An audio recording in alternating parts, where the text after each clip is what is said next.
and welcome to my channel. I'm Inky Swamp Boy and Happy New Year to you all. It's good to see you all and hopefully it's not too awful for you to see me. Okay, so this is an idea I saw on Casey Golden's channel where she painted over some art that she found in a thrift shop, and I found this in a local charity shop. It's a lovely scene. I'm thinking maybe Venice because of the canal, but I'm not really sure. I do genuinely like it, but it's really not my style of art to do, which adds to the challenge a bit. I'm going to be painting over it with acrylics. I'm basically trying to do a sort of collab with this other artist who doesn't even know I exist.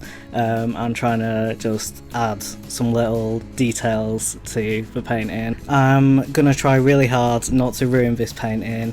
I genuinely want it to work based on our two different art styles sort of working together. So yeah, let's get into it. In Casey's video, her ideas work because she has a very cute, simple style that contrasted with a realistic kind of landscape painting. I'm hoping that there'll be a cool contrast in my version, because this is such a peaceful kind of scene, and my style is a bit kind of creepy, like I'm into monsters and horror. I instantly thought of painting in some monster type figures, to make the scene seem a little more sinister. There's a couple of humans in the painting, and I wanted to add a sort of creepy sense of peril to kind of change the tone of the painting altogether. Since both of the people are turned away, I thought it would be cool to have all these creatures lurking in a way where it isn't clear if the people can see them or even know they're there. I like to imagine that they don't, or that it's the sort of thing you might see out of the corner of your eye. I haven't decided if any of the monsters want to do anything in particular, maybe they're just hanging out.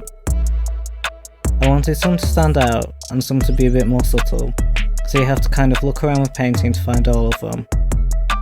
I did some in the foreground and a few smaller guys lurking in the background. Since I was working in acrylic, I did have to experiment a little, because it's not the medium I'm most used to.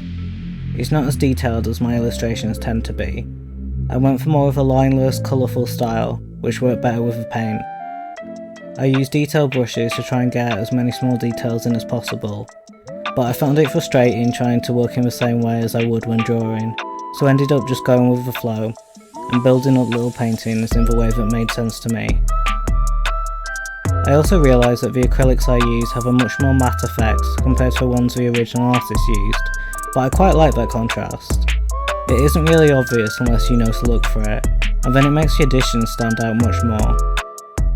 And yeah, I did have more ideas of some other little creatures I could add, but I didn't want it to look too crowded or take too much away from the original painting. I think I'm glad I stopped where I did, and that I achieved what I imagined, which is that if you just kind of glance at it from across a room, you'd think it's a painting of a scene, and then see the dragon and realise there's something weird going on.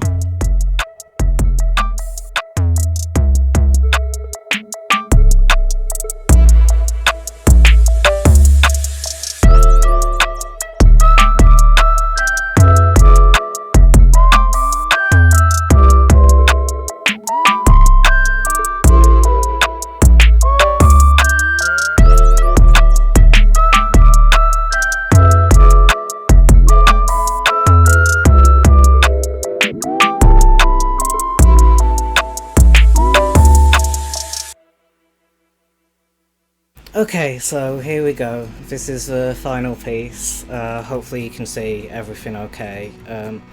I didn't realise when I was choosing it, but it's a really tall canvas. We have the dragon at the top, got this little guy, there's a kind of shadow thing over there, and then sea monster down here, and a little hand just pressing up against the glass.